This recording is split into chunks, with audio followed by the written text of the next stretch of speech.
Hello students. तो पिछले lecture में मैंने आपको समझाया था डिटेल स्ट्रक्चर किसका, स्टेमन का। इस लेक्चर में मैं आपको एंथर का डिटेल स्ट्रक्चर को एक्सप्लेन करूंगी। एंथर के अंदर कौन से टाइप की सेल्स होती है। पिछले लेक्चर में प्रीवियस लेक्चर में मैंने आपको बताया था कि एंथर के अंदर 4 टाइप्स की वॉल्स या लेयर्स पाई जाती हैं, वो कौन सी हैं और उन लेयर्स का क्या फंक्शन है, इस वीडियो का यही मोटिव है। तो चलिए स्टार्ट करते हैं एंथर का डिटेल स्ट्रक्चर ऑफ एंथर की बात करें तो ये मैंने आपको एंथर का टीएस दिखाया, ध्यान दीजिएगा ये टीएस ऑफ एंथर है। यानी एंथर को इस तरीके से पकड़िए और ऊपर से अगर आप काट दें तो अंदर से आपको कौन से टाइप की सेल्स या लेयर्स नजर आएंगी, यही मैंने इस डायग्राम के अंदर रिप्रेजेंट या शो करने की कोशिश की है। ध्यान से देखिएगा। इस एक और सबसे इंपॉर्टेंट पॉइंट जो आपको यहाँ पे ध्यान रखना है कि एंथर के अंदर, अच्छा प्रीवियस लेक्चर में ये चीज तो मैं आपको क्लियर कर ही चुकी हूँ कि एंथर के अंदर 4 वॉल्स होती है। तो आप प्लीज अपना माइंड मेकअप करके रखिएगा कि हमें 4 टाइप के अलग अलग सेल्स या वॉल्स या लेयर्स के बारे में पढ़ना है। पहला पॉइंट क्या है, एंथर इज टेट्रागोनल यानी जिसकी 4 साइडेड हो। ऑब्वियसली मैंने आपको ये पहले भी बताया था कि एक टिपिकल एंजियोस्पर्मिक एंथर के अंदर 4 माइक्रोस्पोरेंजिया या 4 पोलन सैक होते हैं। तो ध्यान से देखिएगा, इसके अंदर ये जो राउंड करके राउंडेड स्ट्रक्चर्स बता रखे हैं, ये राउंडेड स्ट्रक्चर और कुछ नहीं बल्कि क्या है, माइक्रोस्पोरेंजिया या पोलन सैक ही हैं। तो ये 4 अलग अलग कॉर्नर्स में प्रेजेंट है, इसी वजह से, और ये 4 अलग अलग कोने में प्रेजेंट होने के साथ साथ आपको ये एंथर एक 4 साइडेड स्ट्रक्चर की तरह नजर आ रहा है। इस वजह से एंथर को टेट्रागोनल यानी 4 साइडेड कहा जाता है। और इनके 4 कॉर्नर्स पर कौन मौजूद होते हैं, कौन प्रेजेंट होते हैं, माइक्रोस्पोरेंजिया या पोलन सैक। चलिए अब ये जो 4 माइक्रोस्पोरेंजिया एक टिपिकल एंजियोस्पर्मिक एंथर में पाए जाते हैं। हर एक माइक्रोस्पोरेंजियम के अंदर या हर एक पोलन सैक सराउंड होता है 4 वॉल से। आई रिपीट माई सेल्फ, एक टिपिकल एंजियोस्पर्मिक एंथर के अंदर 4 माइक्रोस्पोरेंजिया या पोलन सैक पाए जाते हैं और हर एक माइक्रोस्पोरेंजियम या पोलन सैक सराउंडेड होता है 4 डिफरेंट टाइप की लेयर्स या वॉल से। चलिएगा, अब ये 4 टाइप की जो वॉल्स है मैं आपको समझाऊंगी इस कॉर्नर से। तो ध्यान दीजिएगा, यहाँ 4 कॉर्नर्स हैं और अभी मैं इस कॉर्नर पे फोकस कर रही हूँ। इस कॉर्नर के ऊपर देखिएगा 4 तरीके की लेयर्स है। वो कौन सी है यही मैं आपको बताऊंगी। सबसे बाहर आपको ये वाली लेयर नजर आ रही है, इस लेयर को हम एपिडर्मिस कहते हैं। Obviously as the name suggest, epidermis का क्या काम होगा, प्रोटेक्शन करने का। तो सबसे आउटर मोस्ट, सबसे बाहरी जो लेयर पाई जाती है एंथर में, वो क्या होती है, एपिडर्मिस होती है। तो हर एक माइक्रोस्पोरेंजियम को सबसे बाहर की तरफ कौन प्रोटेक्शन कर रहा है, सबकी हर एक माइक्रोस्पोरेंजियम के अंदर जो 4 टाइप की वॉल्स है उसमें सबसे बाहरी है ना, सबसे बाहरी जो वॉल है वो कौन सी है, एपिडर्मिस की है। और ध्यान से देखिएगा, ये एपिडर्मिस जो बाहर दिखा रखी है वो सिंगल लेयर्ड है, यानी एपिडर्मिस सिंगल लेयर्ड होगी, आउटर मोस्ट होगी और नेचर में कैसी, प्रोटेक्टिव नेचर की होगी, यानी प्रोटेक्शन प्रोवाइड करेगी इसको, एंथर को, एंथर के इंटरनल टिश्यूज और सेल्स को। नेक्स्ट देखिएगा, इस लेयर के जस्ट बाद में, राइट, इस एपिडर्मिस के जस्ट नेक्स्ट जो लेयर है उसे एंडोथीसियम कहते हैं। आई रिपीट माई सेल्फ, एंडोथीसियम। सबसे बाहर कौन सी है, एपिडर्मिस, उसके अंदर कौन है, एंडोथीसियम।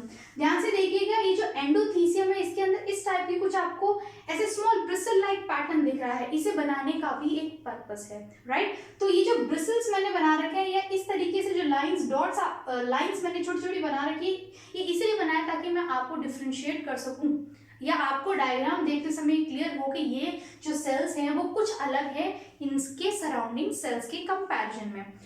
ठीक से सुनिएगा स्टूडेंट्स। पहली बात तो लेयर की बात कर लूं तो ये सिंगल लेयर ही होता है।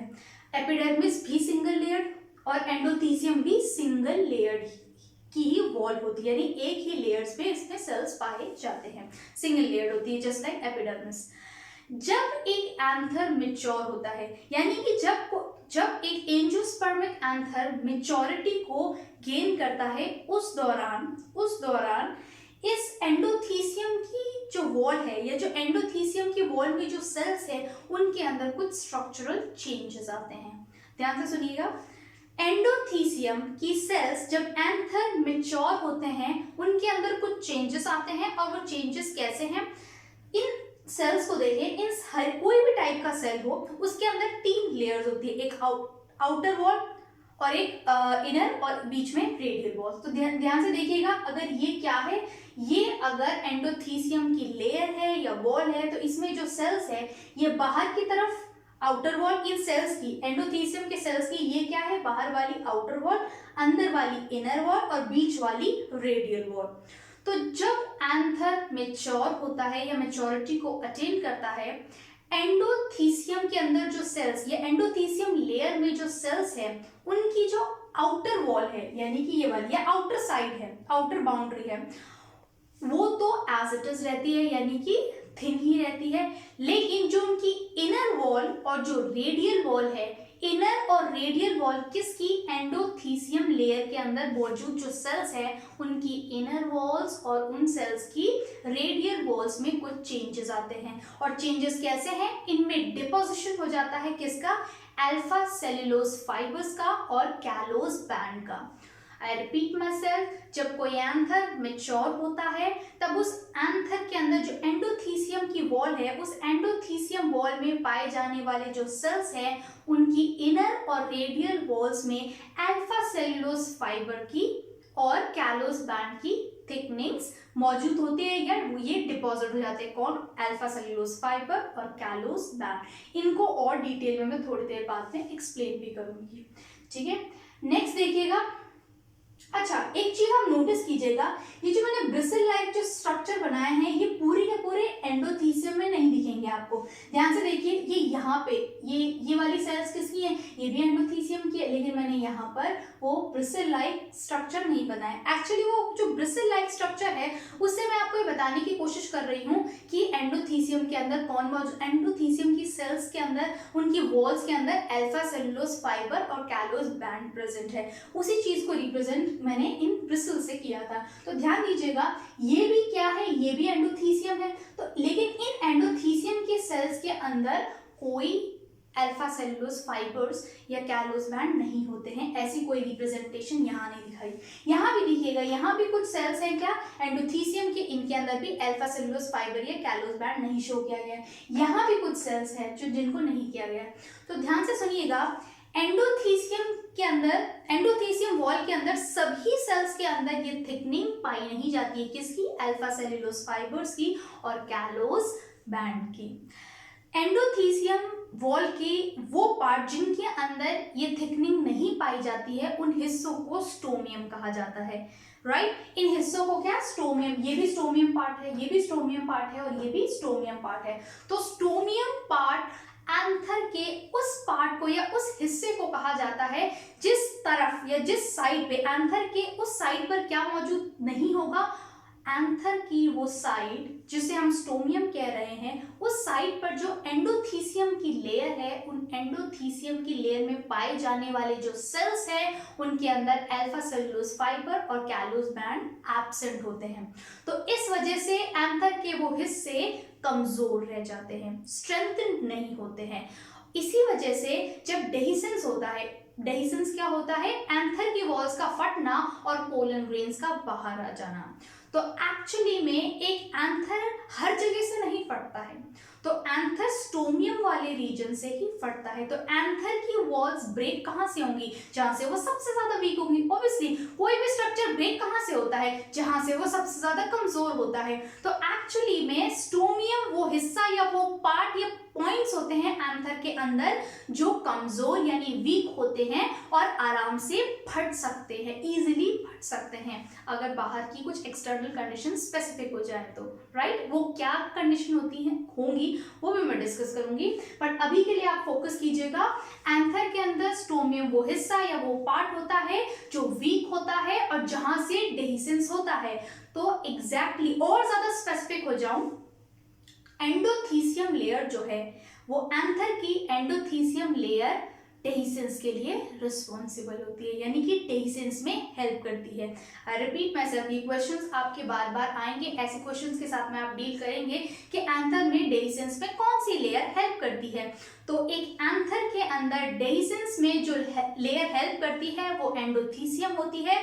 और स्ट्रक्चर की बात करें तो डेहिसेंस होता कहाँ से है, डेहिसेंस स्टोमियम वाले रीजन से होता है। दो चीजें होती हैं कि डेहिसेंस के अंदर हेल्प कौन सी लेयर कर रही है, एंडोथीसियम, और डेहिसेंस होगा कहां से, स्टोमियम वाले पार्ट से। ये दो अलग अलग इंफॉर्मेशन है, ध्यान रखिएगा। तो स्टोमियम क्या हिस्सा है, स्टोमियम वो रीजन है एंथर का जहां पे जो एंडोथीसियम है, उस पार्ट की जो एंडोथीसियम है उसके सेल्स के अंदर अल्फा सेलुलोज फाइबर्स और कैलोस बैंड एब्सेंट है। ओके, और नेक्स्ट लेयर की बात करते हैं। नेक्स्ट लेयर आप देखिएगा ये वाली, ये जो नेक्स्ट लेयर है इसे मिडिल लेयर कहा जाता है। मिडिल लेयर 1 से लेकर 3 सेल थिक हो सकती है, यानी आप देखें ये वेरी करता है। जैसे कि एंडोथीसियम और एपिडर्मिस क्या था, एंडोथीसियम और एपिडर्मिस सिंगल लेयर वॉल्स थी, लेकिन मिडिल लेयर जो है वो 1 से लगाकर 3, यानी वो 3 लेयर भी हो सकती है, 2 भी हो सकती है, और कुछ में 1 लेयर भी हो सकती है। अच्छा, नेचर की अगर हम बात करें तो मिडिल लेयर जो है वो उनके जो सेल्स हैं वो पैरेन्काइमेटस हैं, राइट। पैरेन्काइमेटस है, इसका मतलब ये फूड स्टोर करके रख सकते हैं। तो मिडिल लेयर का यही ऑब्जेक्टिव होता है, क्या, फूड स्टोर करके रखना। दूसरा, ये जो मिडिल लेयर होती है ये एफिमरल नेचर की होती है। एफिमरल नेचर मतलब लंबे समय तक ये जिंदा नहीं रहती है, बहुत ही शॉर्ट लिव्ड होती है। जब कोई एंथर मेच्योरिटी को गेन करता है, यानी जब वो मेच्योर होता है, तो मेच्योर होते वक्त ये जो मिडिल लेयर है वो ऑलमोस्ट डीजनरेट कर जाती है या खत्म हो जाती है। इसी वजह से इसे क्या कहा जाता है, एफिमरल कहा जाता है, क्योंकि ये शॉर्ट लिव्ड होती है। एक मेच्योर एंथर में आपको ये मिडिल लेयर नहीं दिखेगी, और काम क्या होता है, फूड का स्टोरेज, क्योंकि इसके सेल्स कैसे होते हैं, पैरेन्काइमेटस। नेक्स्ट देखें, जो सबसे चौथी और सबसे इनर मोस्ट लेयर है, जो सबसे चौथी और सबसे फोर्थ लेयर जो सबसे इनर मोस्ट किसी एंथर में पाई जाती है उसे टेपिटम कहते हैं। देखिएगा ये जो सेल्स हैं इसको मैंने क्या बता रखा है, टेपिटम बताया है। और आप ध्यान दीजिएगा इस वाले डायग्राम में, ये भी क्या है, एक पोलन सैक या माइक्रोस्पोरेंजिया है या माइक्रोस्पोरेंजियम है। और इस जो माइक्रोस्पोरेंजियम है इसके अंदर बीच में सेंटर में स्पोरोजेनस टिश्यूज है, और उन स्पोरोजेनस टिश्यूज को जो लेयर डायरेक्टली सराउंड कर रही है उसी को ही टेपिटम कहा जाता है। यहाँ भी सेम सीन है। तो बीच में जो सेल्स या टिश्यूज है वो क्या है, स्पोरोजेनस टिश्यूज या स्पोरोजेनस सेल्स है। यानी वर्ड से ही आपको क्लियर होना चाहिए, ये सेल्स ये टिश्यूज क्या करेंगे, ये माइक्रोस्पोर्स का फॉर्मेशन करेंगे, राइट।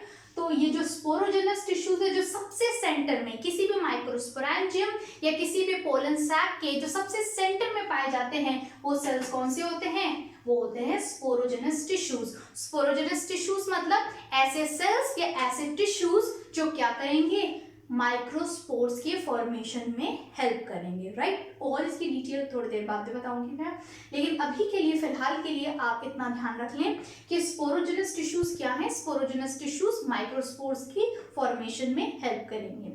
नेक्स्ट आप देखिएगा इन स्पोरोजेनस टिश्यूज को डायरेक्टली सराउंड करने वाली जो वॉल है वो कौन से सेल से मिलकर बनती है, या उस वॉल को क्या कहते हैं, उस वॉल को या उस लेयर को टेपिटम कहते हैं।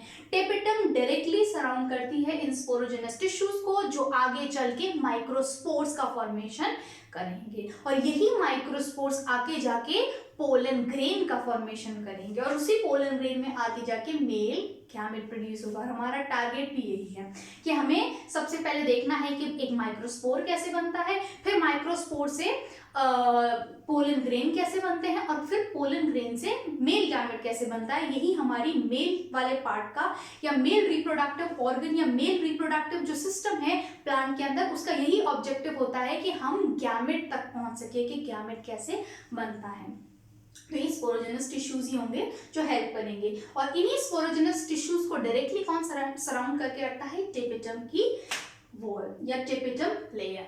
अब ध्यान दीजिएगा कि जो टेपिटम की जो लेयर है या वॉल है, इनके जो सेल्स हैं इनका अलग नेचर होता है। इनका जो साइटोप्लाज्म होता है वो डेंस होता है, राइट। इनका साइटोप्लाज्म डेंस होता है और ये मल्टी न्यूक्लिएटेड होते हैं। पर ध्यान दीजिएगा जब ये इनिशियली बनते हैं राइट। जब ये टेपिटम के सेल्स बन रहे होते हैं इनिशियली तो ये डिप्लॉइड ही होते हैं, और डिप्लॉइड ही होने चाहिए, क्यों? क्योंकि ये एंथर किसका पार्ट है? एंथर स्पोरोफाइट का पार्ट है, और स्पोरोफाइटिक बॉडी जो होती है वो प्लांट में 2n होती है, गैमेटोफाइटिक n होती है, गैमेटोफाइटिक n होती है, स्पोरोफाइटिक बॉडी प्लांट की 2n होती है। और अगर एंथर किसका पार्ट है? स्पोरोफाइटिक बॉडी का, तो इसका मतलब उसकी हर एक सेल भी 2n होनी चाहिए डिप्लॉइड में।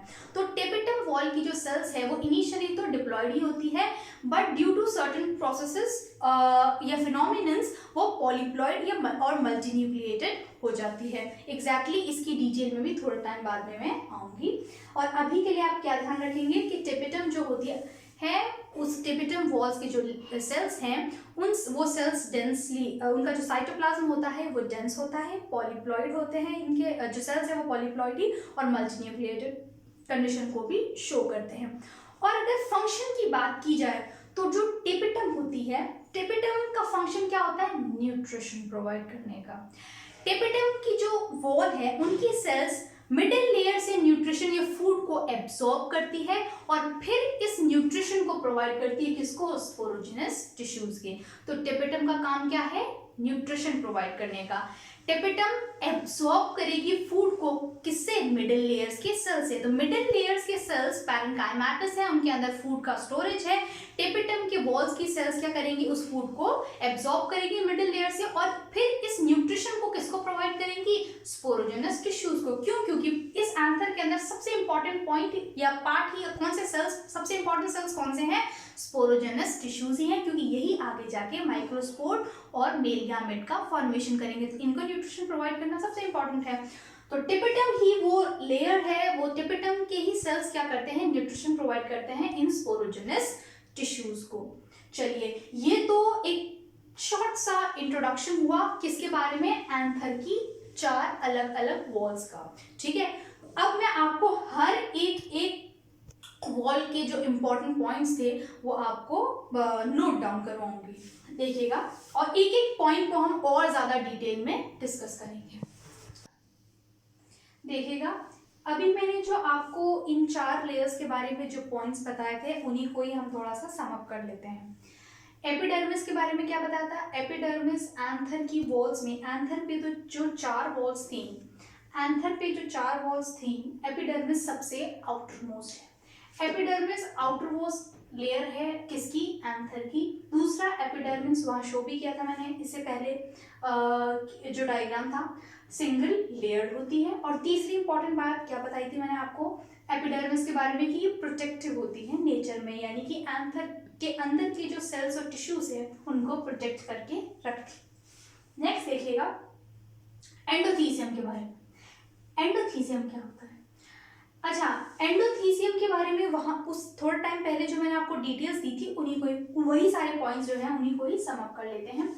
एंडोथीसियम जो होती है वो प्रेजेंट होती है बिलो एपिडर्मिस। एपिडर्मिस सबसे बाहरी और आउटर मोस्ट है और एंडोथीसियम उससे जस्ट इनर यानी उससे जस्ट नेक्स्ट होती है। एंडोथीसियम भी सिंगल लेयर होती है।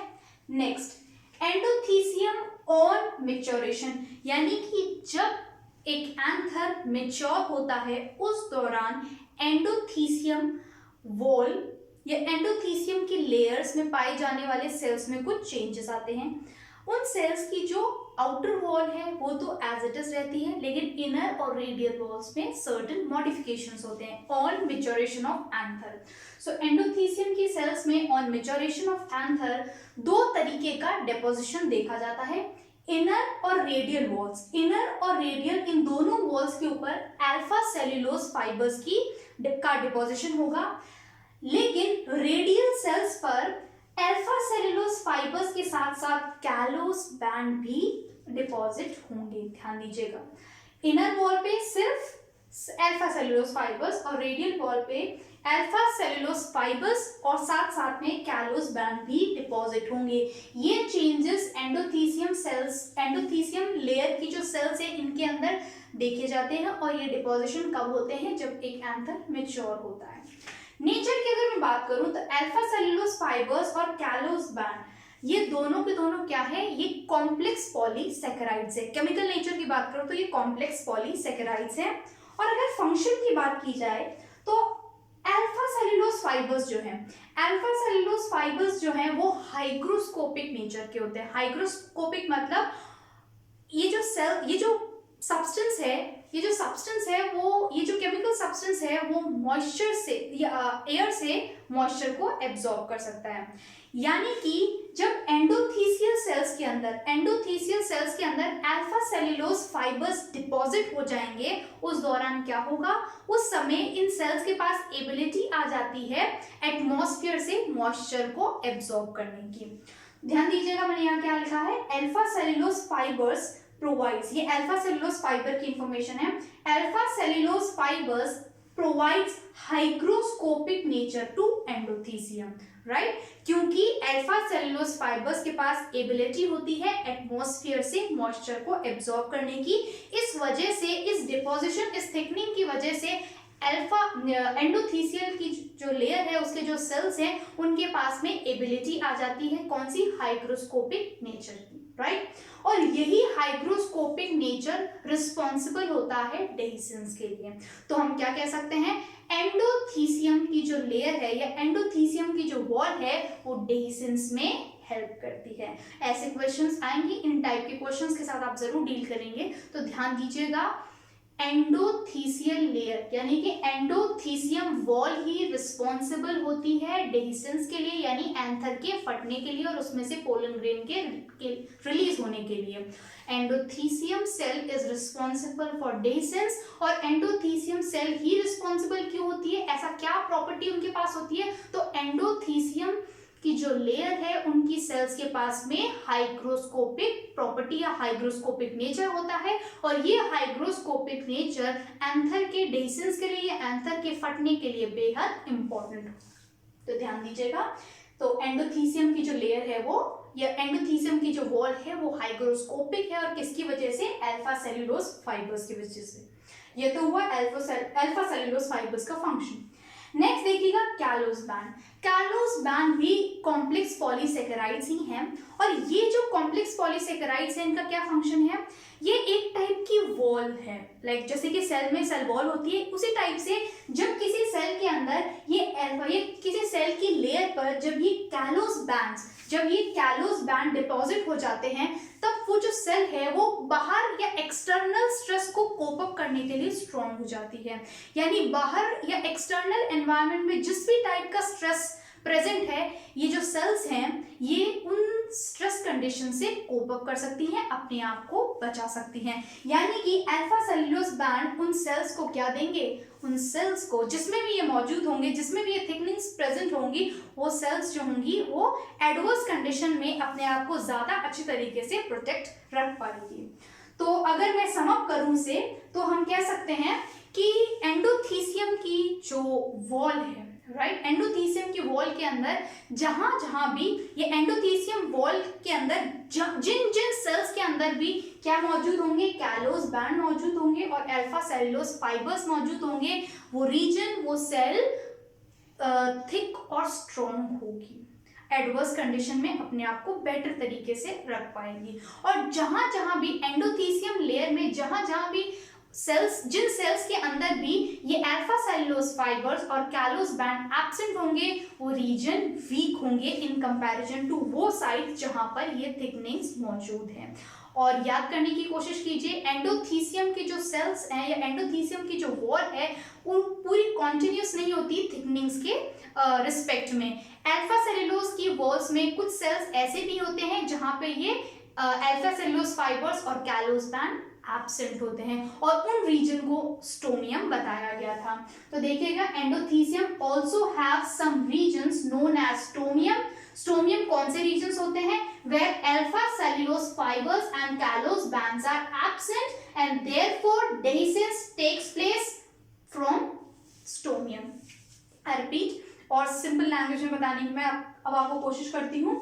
तो एंडोथीसियम का ही पार्ट है कौन, स्टोमियम, और स्टोमियम हम एंडोथीसियम लेयर के उस पार्ट को कहते हैं जहां पे एंडोथीसियल सेल्स के इनर वॉल और रेडियल वॉल पे अल्फा सेल्यूलोज फाइबर और कैलोस बैंड की थिकनिंग्स नहीं पाई जाती। इसका मतलब ये जो साइट्स है एंडोथीसियम की, ये रिलेटिवली वीक होंगी, और थिन होगी इन कंपैरिजन टू वो साइड्स या वो सेल्स एंडोथीसियम की जहां ये थिकनिंग्स पाई जाएंगी। यही इंपॉर्टेंस है और यही पे लॉजिक है किस चीज का कि डेhiscence कहां से होगा और कहां से नहीं होगा।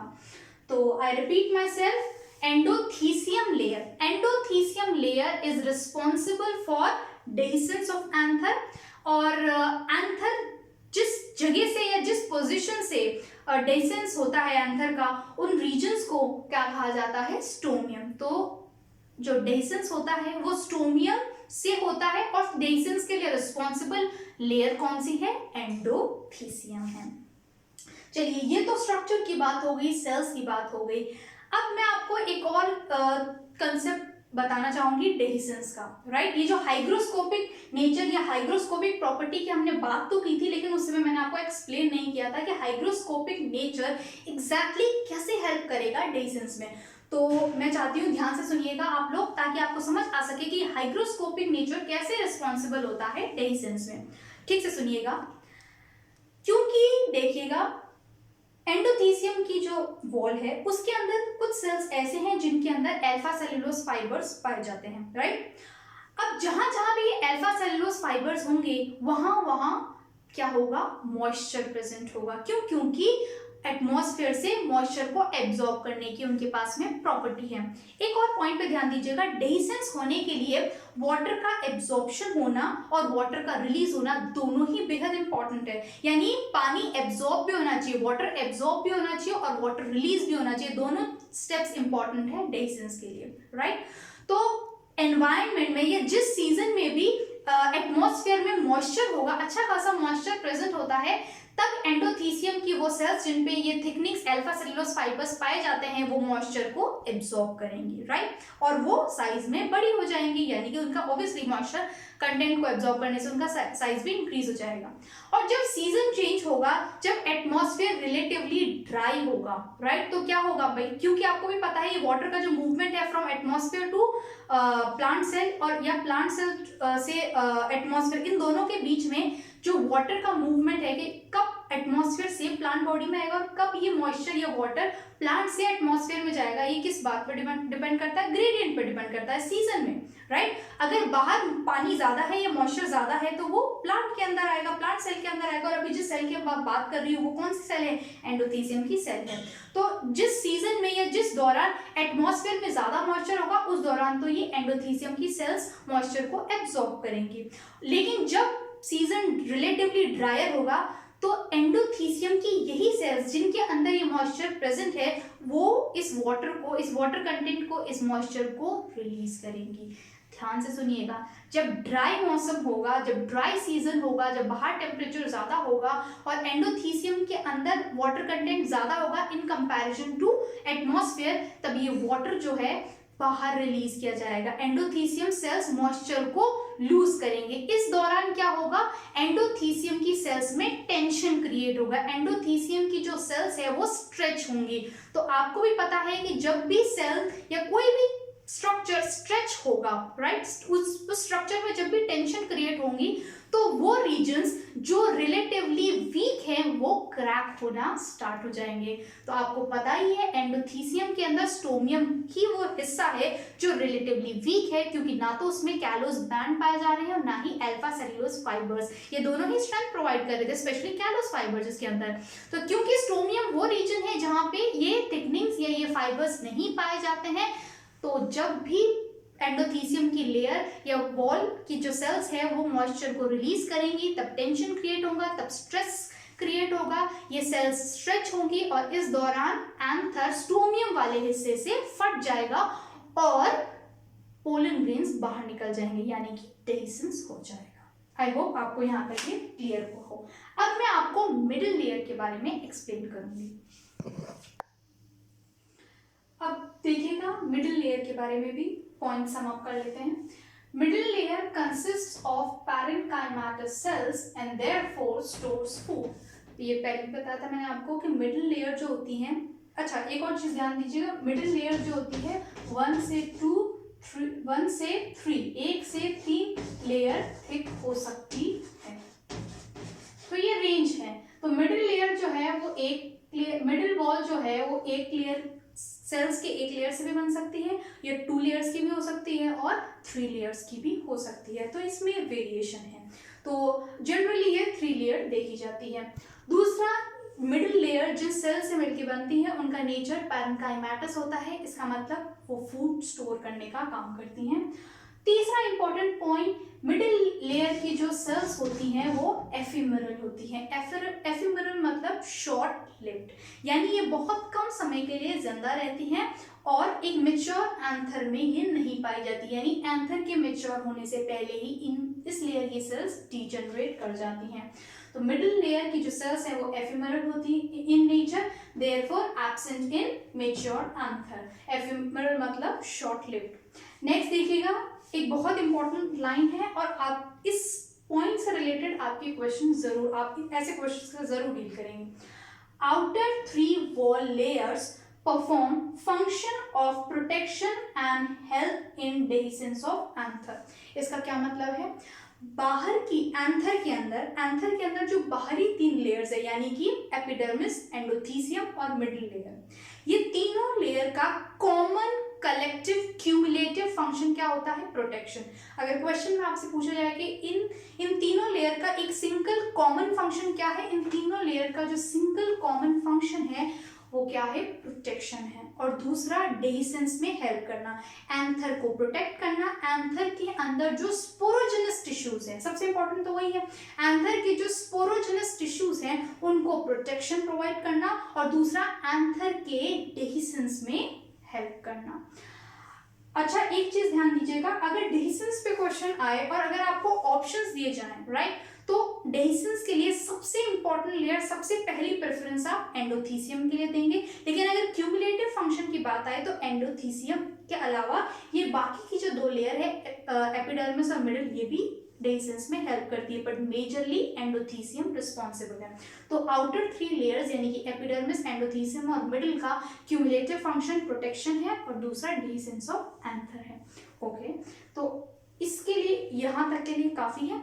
नेक्स्ट वीडियो में मैं आपको समझाऊंगी टेपिटम का डिटेल फंक्शन क्या होता है।